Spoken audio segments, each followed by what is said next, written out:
अगर हिंदुस्तान में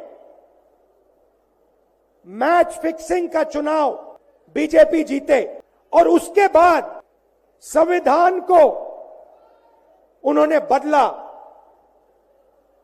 तो इस पूरे देश में आग लगने जा रही है। जो मैंने कहा याद रखो, ये देश नहीं बचेगा। मैं केजरीवाल जी और सोरेन जी का भी नाम लेना चाहता हूं, क्योंकि वो आज यहां है नहीं, मगर दिल में हम सब एक साथ खड़े हैं। भाइयों और बहनों, इंडिया गठबंधन के कार्यकर्ताओं, आप सबका यहां बहुत बहुत स्वागत, नमस्कार।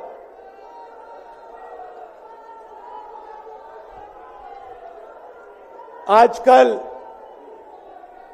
आईपीएल के मैच चल रहे हैं, देखते हो आप लोग। मैच फिक्सिंग शब्द सुना है आपने? सुना है? जब बेईमानी से एम्पायर पर दबाव डालकर, प्लेयर को खरीदकर, कैप्टन को डराकर मैच जीता जाता है। क्रिकेट में उसको मैच फिक्सिंग कहा जाता है। हमारे सामने लोकसभा का चुनाव है। अंपायर किसने चुने? नरेंद्र मोदी ने। हमारी टीम में से मैच शुरू होने से पहले 2 खिलाड़ियों को अरेस्ट करके अंदर कर दिया। तो भाइयों और बहनों, ये जो चुनाव हो रहा है, नरेंद्र मोदी जी इस चुनाव में मैच फिक्सिंग करने की कोशिश कर रहे हैं। ये जो उनका 400 सीट का नारा है, ये बिना ईवीएम के, बिना मैच फिक्सिंग के, बिना सोशल मीडिया और प्रेस पर दबाव डालकर, खरीदकर, ये 180 पार नहीं होने जा रहा है। सब मिलाकर आप देखिए, कांग्रेस पार्टी विपक्ष की सबसे बड़ी पार्टी है। हमारे सारे के सारे बैंक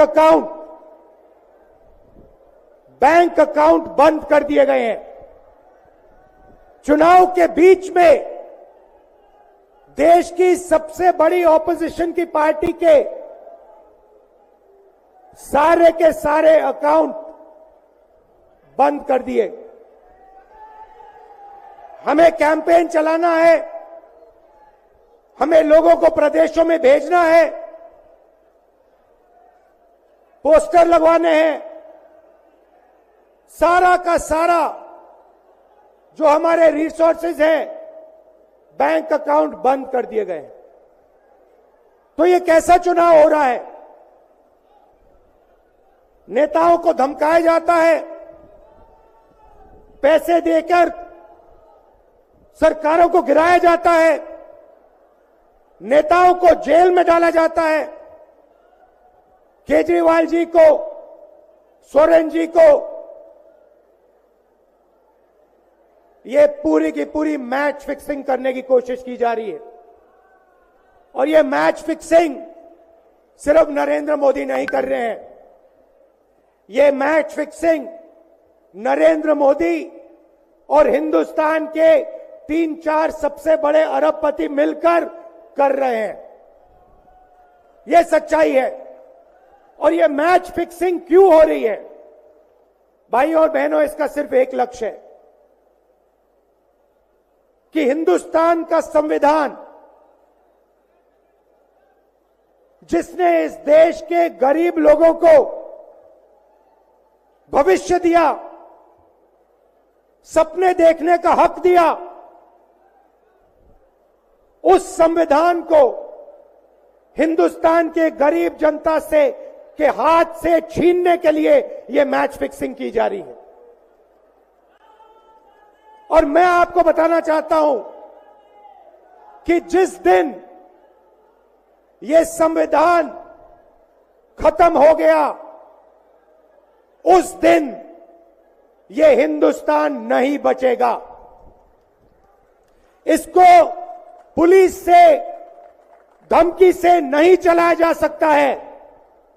यह जो संविधान है, हिंदुस्तान की जनता की आवाज है, हिंदुस्तान के दिल की धड़कन है। इसको जिस दिन खत्म कर दिया गया, उस दिन यहां पे हिंदुस्तान नहीं बचेगा। अलग अलग स्टेट हो जाएंगे, हिंदुस्तान नहीं बचेगा। यही इनका लक्ष्य है। ये सोचते हैं कि संविधान के बिना धमकाकर, डराकर police, CBI, ED, income tax department के साथ देश चलाया जा सकता है। ये सोचते हैं मीडिया के बिना देश चलाया जा सकता है। आप मीडिया को खरीद सकते हो, आप मीडिया को दबा सकते हो, आप मीडिया के रिपोर्टर्स का मुंह बंद कर सकते हो, मगर आप हिंदुस्तान की आवाज को नहीं दबा सकते हो। इस आवाज को कोई नहीं दबा सकता। दुनिया में कोई ताकत नहीं है जो इस आवाज को दबा सकती है। भाइयों और बहनों, बीजेपी के एमपी ने कहा कि जैसे ही हम चुनाव जीतेंगे, मैच फिक्स करके 400 सीटें जीतेंगे, वैसे ही हम संविधान को बदल देंगे, संविधान को रद्द कर देंगे। ये ऐसे ही नहीं बोला गया। ये टेस्ट करने के लिए, आइडिया टेस्ट करने के लिए बीजेपी के एमपी ने बोला है। ये लड़ाई संविधान को बचाने की लड़ाई है। जैसे अखिलेश जी ने कहा, संविधान चला जाएगा, गरीबों के हक चले जाएंगे, आरक्षण चला जाएगा, और जो आपका धन है, गरीबों का धन है, किसानों का धन है, मजदूरों का धन है, वो 5-6 लोगों के हाथ में चला जाएगा। नोटबंदी की, जीएसटी लागू किया। मुझे बताइए, जीएसटी से, नोटबंदी से किस गरीब व्यक्ति को फायदा हुआ? किस छोटे दुकानदार को फायदा हुआ? किस किसान को फायदा हुआ? किस बेरोजगार युवा को फायदा हुआ? किसी को नहीं। 40 साल से सबसे ज्यादा बेरोजगारी हिंदुस्तान में आज है। 1% लोगों के पास हिंदुस्तान का पूरा धन, 22 लोग हैं। जितना धन उतने उनके हाथ में है, उतना ही धन 70 करोड़ लोगों के हाथ में है। ये संविधान को क्यों मिटाना चाहते हैं? क्योंकि आपका धन जो है आपसे छीनना चाहते हैं। मैंने जाति जनगणना की बात की, किसानों के एमएसपी की बात की, युवाओं को रोजगार देने की बात की। यही देश के सामने सबसे बड़े मुद्दे हैं। मगर एक बात याद रखिए, अगर आप लोगों ने पूरे दम से वोट नहीं दिया, तो इनकी मैच फिक्सिंग कामयाब हो जाएगी। यह आप भूलिए मत। और जिस दिन मैच फिक्सिंग कामयाब हो गई, उस दिन आपका संविधान, हमारा संविधान खत्म हो जाएगा। जिस दिन संविधान खत्म हो गया, उस दिन हिंदुस्तान के दिल पर एक बहुत बड़ी चोट लगेगी। तो ये जो चुनाव है, ये चुनाव कोई मामूली चुनाव नहीं है। ये चुनाव हिंदुस्तान को बचाने का, संविधान को बचाने का, और जो गरीबों का हक है, किसानों का हक है, पिछड़े वर्गों का, दलितों का, आदिवासियों का, गरीब जनरल कास्ट के लोगों का हक है, उसको बचाने का हक है, उसको बचाने का चुनाव है। यह बात आप याद रखिए, क्योंकि अगर यह चुनाव जहां मैच फिक्सिंग की जा रही है, वो पूरे देश को दिख रहा है, बीजेपी के लोग कह रहे हैं। कल में से व्यक्ति मिलने आया, मुझे कहता है मैं ट्रेन से आया, मेरे साथ बीजेपी के कार्यकर्ता बैठे थे, उन्होंने कहा कि कुछ ना कुछ गड़बड़ है। यह सच्चाई है। इलेक्शन कमीशन के लोगों को नरेंद्र मोदी जी ने बैठाया, दो नेताओं को, दो चीफ मिनिस्टरों को जेल में डाला। चुनाव से कुछ ही महीने पहले अगर डालना था तो 6 महीने बाद डाल देते, 6 महीने पहले डाल देते। नहीं, चुनाव से 2-3 महीने पहले 2 चीफ मिनिस्टर को डालना था। आपने हमारे बैंक अकाउंट बंद किए।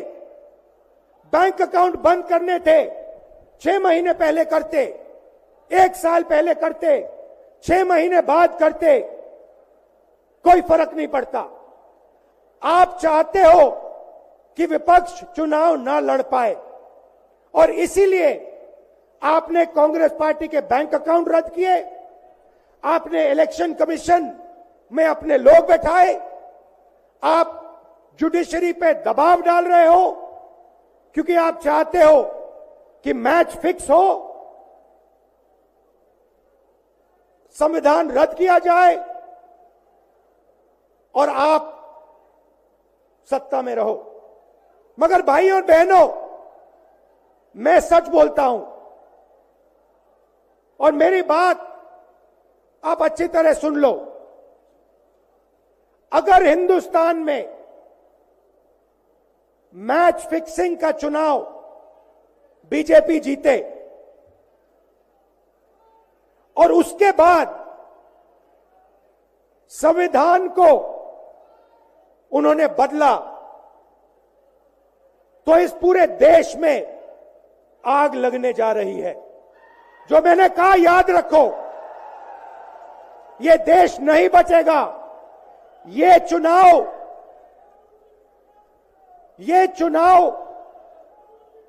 वोट वाला चुनाव नहीं है। ये चुनाव हिंदुस्तान को बचाने वाला चुनाव है, संविधान की रक्षा वाला चुनाव है। धन्यवाद। जय हिंद।